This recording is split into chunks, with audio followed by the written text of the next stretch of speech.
नमस्कार दोस्तों, daily news India 1.0 में आपका बहुत बहुत स्वागत है। दोस्तों, नेपाल को सुलगाने की कोशिश की जा रही है। ज़्यादा सुलगाने की कोशिश की जा रही है, बल्कि आग लगाने की कोशिश की जा रही है।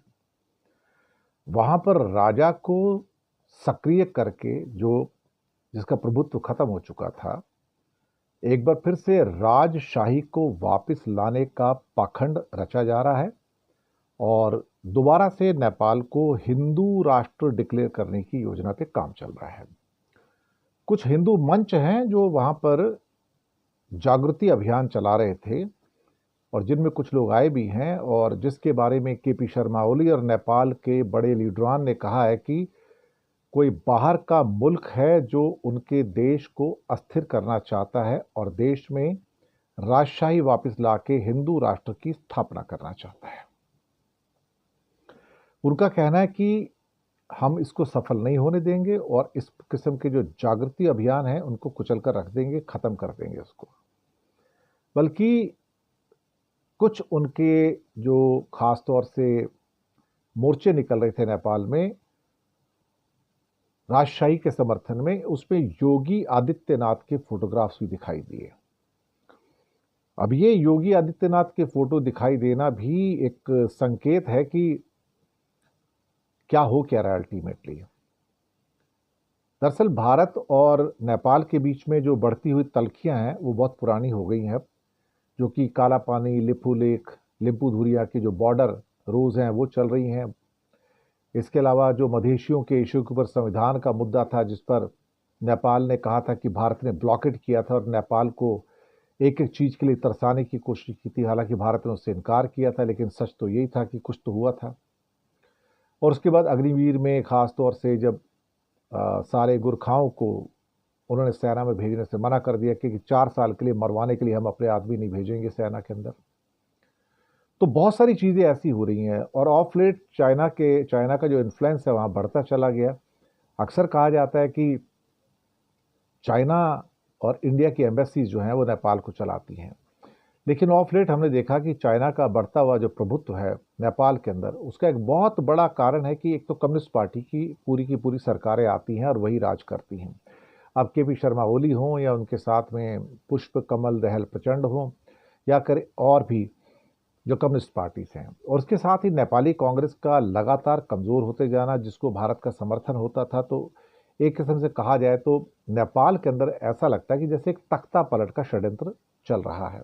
कौन सी बाहरी ताकतें हैं, कौन हो सकते हैं, कौन से ऐसे हिंदू जागृति मंच हैं जो वहां पर इस किस्म की नई राजशाही फिर से लाने के चक्कर में है, उसको नेपाल को फिर से हिंदू राष्ट्र बनाने के चक्कर में है। किसका इंटरेस्ट हो सकता है? ऐसी कौन सी दक्षिणपंथी शक्तियां हैं, क्योंकि वामपंथ तो वहां पर बहुत सशक्त है। दूसरी बात है कि दक्षिणपंथी शक्तियां जो नेपाल में इस टाइम जन जागृति अभियान चला रही हैं, स्वयंसेवक मंच चला रही हैं, उनका सामना वहां पर एक बहुत स्ट्रांग चाइना से है। चाइना धर्म में विश्वास नहीं रखता, और जब धर्म में विश्वास नहीं रखता तो वो नहीं चाहेगा कि नेपाल के अंदर कोई भी ऐसी धार्मिक प्रवृत्ति बढ़े जिसके आधार पर लोग धर्म के आधार पर वोटिंग करना वहां पर शुरू कर दें, तो वो चाइना होने नहीं देगा।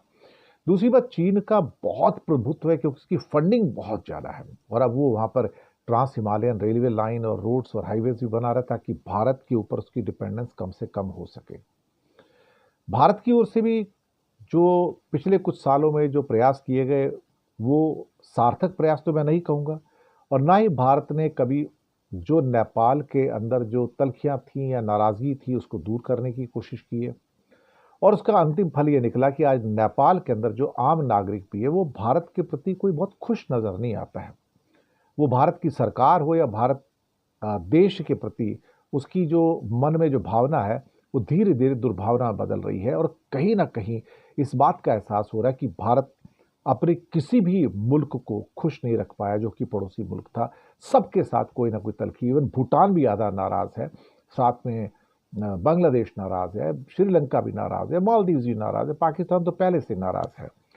ऐसे में अगर आप अपनी कूटनीति को ढंग से नहीं चला पाते हो तो भारत का सबसे विश्वसनीय नॉर्थ में बैठा हुआ साथी नेपाल भी अब छिटक कर चीन की गोद में जा बैठा है। तो चीन इस बात को चाहेगा कि वहाँ जो भी सरकारें हैं, जो कम्युनिस्ट गवर्नमेंट हैं, वो ऐसे किसी भी आंदोलन को पूरी तरह से कुचल कर रख दें। अगर वो नहीं कुचल पाएंगे तो चीन उनको कुचल कर रख देगा। ये तो मेरी गारंटी है कि चाइना वहाँ पर किसी भी किस्म की दक्षिणपंथी वेव को पनपने नहीं देगा। और दक्षिणपंथ को एक बात का एहसास है कि हो सकता है कि कई मुल्कों के अंदर वो दक्षिणपंथ सफल हो जाए, और सफल हुआ भी है, भारत में भी सफल हुआ है। लेकिन नेपाल में इसलिए सफल नहीं होगा कि नेपाल चीन का पड़ोसी है, और चीन जो चाहेगा वो वहाँ पर होगा। उसके होते दक्षिणपंथी शक्तियों का उदय होना खास तौर से नेपाल की राजनीति में एक दूर की कौड़ी नजर आता है। बल्कि चीन कभी उसको पनपने नहीं देगा, बल्कि अपने सूत्रों के आधार पर वो उसको वहीं पर कुचल कर खत्म कर देगा।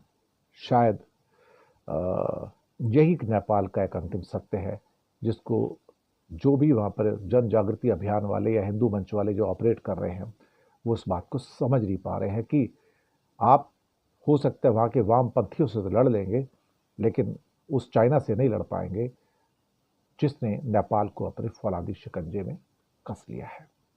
शुक्रिया आपका।